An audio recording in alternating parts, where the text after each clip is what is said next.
again, welcome back to Ormsby Farm. My name is Casey. So on today's video, I talked about this a little bit on the podcast the other day. You know, August and September is usually canning month for a lot of people. Definitely for me, the garden's producing, you're finishing everything up, the fruits are coming in, and October is kind of the start of the relaxation kind of period.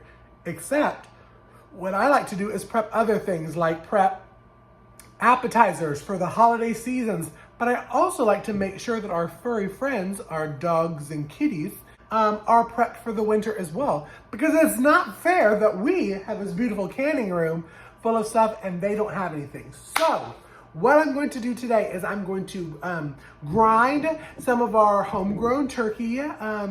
We did some Spanish and blue slate mix this year. Turned out wonderful. We are so thankful that we sold out of all of our Thanksgiving turkeys, except the ones that we kept. We sold out literally in the first 3 days, which was, we were just beyond blessed, beyond words.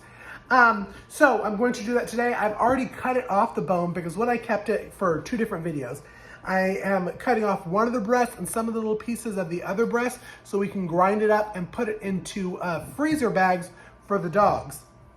One thing that you can also do is you can can it. I may do some of it canned, or I may just wait until we cook it up and can it with some rice and some, or not rice, some sweet potato and pumpkin and green bean and that kind of mixture to put on top of it. Who knows? But on today's video, we're grinding it up. I have this new attachment for my KitchenAid that we're going to use, and we're going to put it in some freezer bags and get it all sealed up for the winter. So let's head into that intro. I'm coming home. Alrighty, y'all. So hopefully y'all can see everything. Let me just make sure. Yep, we're good. All right, so I have right here one of the turkeys, one of our big boys. And if you've noticed, there is no skin on this. The reason is I grow a heritage breed. And when we plucked the Spanish turkeys with the darker feathers, it left kind of blackish spots. I'll see if I have any like pictures or videos and I'll overlay it right here, which is not a bad thing. It's just like a remnants of where the feather was. It's only on the skin, as you can see. So what I did is I used my processing knife and I took off all the skin. So it's just the breasts and the bones. Now, already the thighs and everything else, the wings and the thighs are already ground up. And we made some turkey broth with that. And I did that with the neck as well. But what I'm doing today, because I'm using this big boy for 2 different videos. So half of the breast I'm going to take off and we're going to grind. And then a little bit of the other breast I will take off because we're going to grind that as well. I'll be making a yummy scrummy soup in November. You'll see the video. Fall Cozy Soup 2024 with the carcass and whatever remaining meat on here. So what I'm going to do now that I have it all kind of like skinless and ready to go is I'm just going to cut right down the center. You see right here? Now y'all know that I am no butcher by any means, but I'm just trying to make a mark of where I'm going to go. I'm gonna flip her around this way, or him's, because he was a big boy. And I'm going to, see here? See how I'm still getting a little bit left over? I'll go back and scoop some off, but I'm taking it right off that bone. I don't know if y'all can see that. So that's what I'm doing. I'm not really worried about how pretty it looks. Again, this is gonna be grinded. But I learned a lot with doing the Cornish cross on how to properly get, look at that beautiful breast. How to properly get it off the bone so that you had a good enough meat on the breast. If you want to see that butchered up video, I will leave it up in the corner. So that's what I'm going to do now is I'm going to get this breast off right here. Look at that. Isn't that beautiful? And I'm going to also take this piece right here. Now be careful because of course your knives are going to be nice and sharp to get through all of this stuff. But I'm also going to get a little bit of the other side, and I am going to come back and get all this meat right here. But y'all don't need to see me go, butcher this thing up and look crazy. So I will be right back when I have it all pulled off and we will hook up the KitchenAid. Alrighty, y'all, I got what I wanted to process off of the ground meat. All of the rest of this right here is gonna go into the Instapot for the soup video, because all of this, once the broth is made, you'll pull this out and you can shred all of this wonderful turkey meat that I have left on there because I'm so amazing at butchering, and add it into your soup. So this is going into the Instapot now, and then we're gonna take all of this yummy, delicious meat, breast meat, and we're going to grind that up in the grinder and see how many pounds we can get. I love doing this for the dogs because it's very easy to add a little bit onto their food so they get a little bit more protein. And our dogs here are so spoiled, y'all. So they won't eat dry food without a little bit of this on there. So we'll turn this around and see how many pounds I can get. I'm actually gonna be processing them in half pounds. So we'll see how many half-pound dinners, weekly dinners we got for the winter. So let's head back over to the set up the Instapot, the KitchenAid.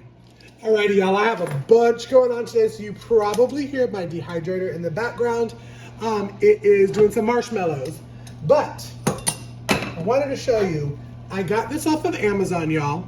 Can you even see it? Let me see if I can zoom out. There we go. Okay, so I got this on Amazon. I am so thoroughly impressed with it.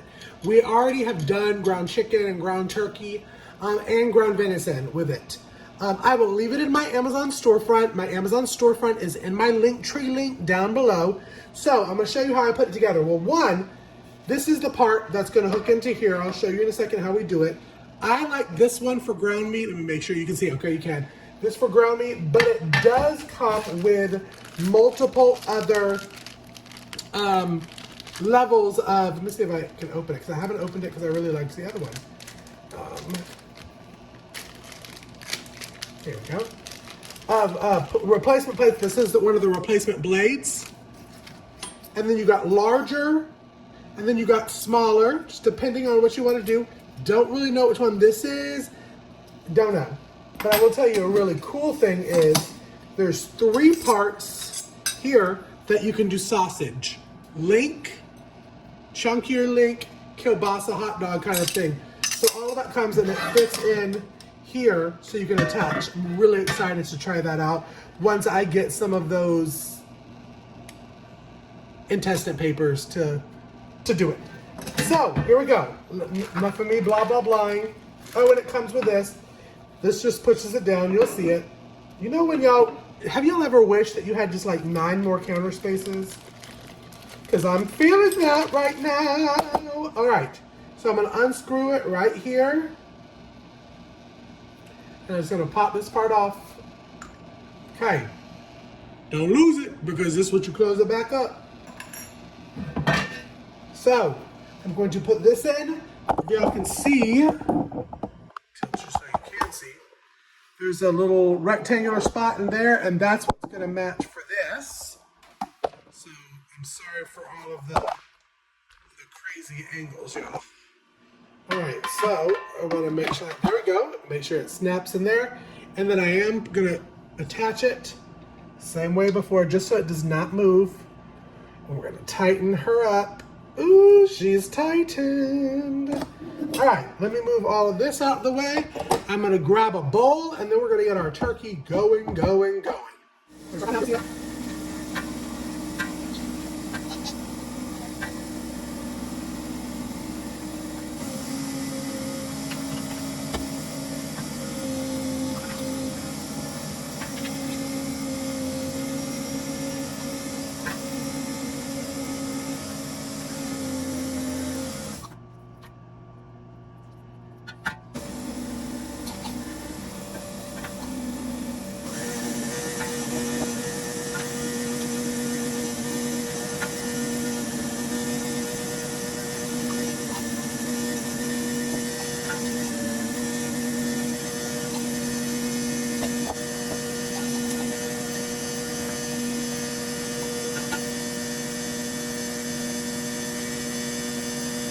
Alrighty, y'all. A bunch of ground turkey, and that's literally just from a 1.5 breast. We'll see how much it does while we bag it up in the half-pound freezer bags. I wanted to say again how much I really truly love this grinder. It was relatively cheap. I think it was like $30, $40. Again, I will leave it in my Amazon storefront, which is down below in the link tree if you're interested in it. So let me flip you around. I'm gonna get my little kitchen scale out. And what we're gonna do is we're gonna put a little piece of parchment paper down, say that 10 times fast, and weigh out 8 ounces. 16 ounces is a pound. So we're gonna do 8 ounces. We're gonna put it in a gallon or not a gallon, but a quart Ziploc bag that is freezer friendly. And then I'm gonna write on there 1 pound ground turkey so that we know that those are for the roughs, okay? So let's flip you around and let's get bagging. Alrighty, y'all, got everything set up. My kitchen scale looks worse than it really is. So I have parchment paper on top, so it won't touch any of the what looks like craziness. These are the freezer bags I'm using. I did have an order out for more vacuum sealed bags, but they are back order because of the hurricane. So I'm using these, and of course I said I was gonna put, make sure y'all can see it. Can I see it? There we go. A ½ pound of ground turkey. So I'm gonna turn on my scale. I already have it to the pound ounces. So again, I want 8 ounces because that's a ½ pound. And it's sticky. Oh my goodness.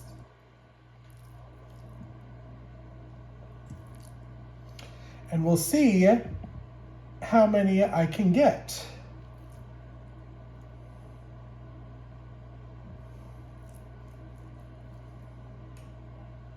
There we go, we got our first 8. So, see if I can do this one-handed. Probably not. All right, open the bag up. We're gonna put it all straight in. Oh, it is so sticky.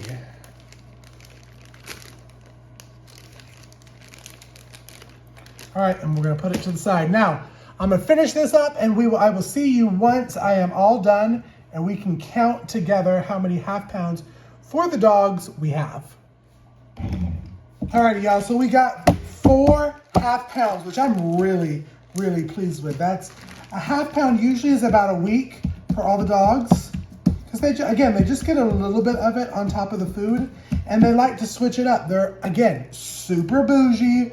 So sometimes they like shredded chicken, sometimes ground turkey, sometimes pumpkin, sometimes green beans. Oh, and sometimes tuna. We got the canned tuna as well. So what I'm doing now is I'm really just flattening it out to get the air out. I like to do it this way when I'm freezing my meats. I do this with venison too, only because it's easier to thaw if you pull it out last minute. So I'm going to just zip it halfway. I'm gonna press it down into the paper shape. I do this with my soups too when I freeze my soups. Again, for convenience, because it's easy. And now I'm gonna put it on a baking sheet and we're going to throw it into the freezer. All right, and putting them in the freezer, the reason I do this on a cookie sheet is to flash freeze them so they don't stick together and they keep the shape.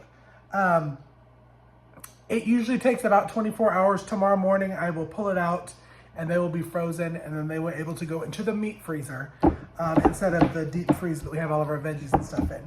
So y'all, thank you so much for coming along with me while I grind up some turkey for the dog's food over the winter. I hope you enjoyed it. If you did, make sure to give me a good thumbs up and leave a comment down in the comment section because that helps me get into the algorithm so that like-minded people could see my videos. And if you are not, go ahead and press that subscribe button. And when you do, hit the bell because the bell is going to notify you anytime that I put out new content to the channel. You can also follow me on social media at all the different social media platforms at Ormsby Farms. And I will see y'all on the next video. Bye, y'all. Be blessed. I'm coming